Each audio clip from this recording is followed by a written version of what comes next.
Ustanovim terminal PowerShell. Odkryłem terminal. This default terminal to Windows PowerShell. This net terminal PowerShell, is toko terminal Windows PowerShell.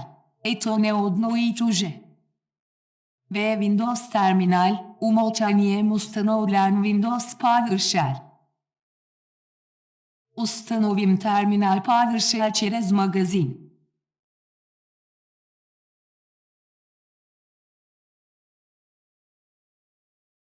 Navarion PowerShell.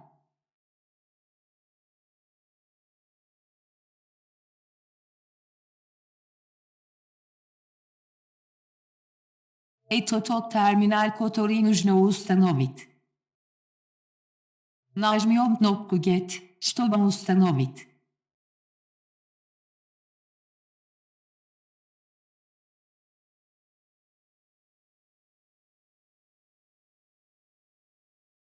Это будет занимать 100 мегабайт. Установилось. Проверим терминал. Это не добавляется сразу. Нужно перезагрузить терминал.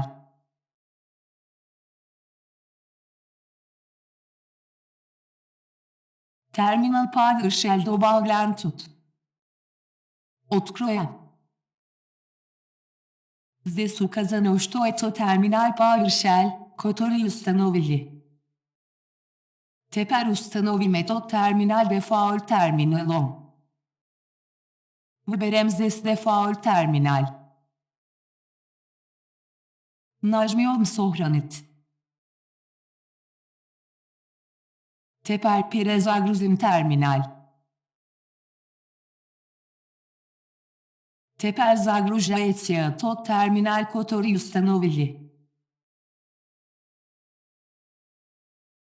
Это работает и под Linux, и под Windows, и есть дополнительные преимущества.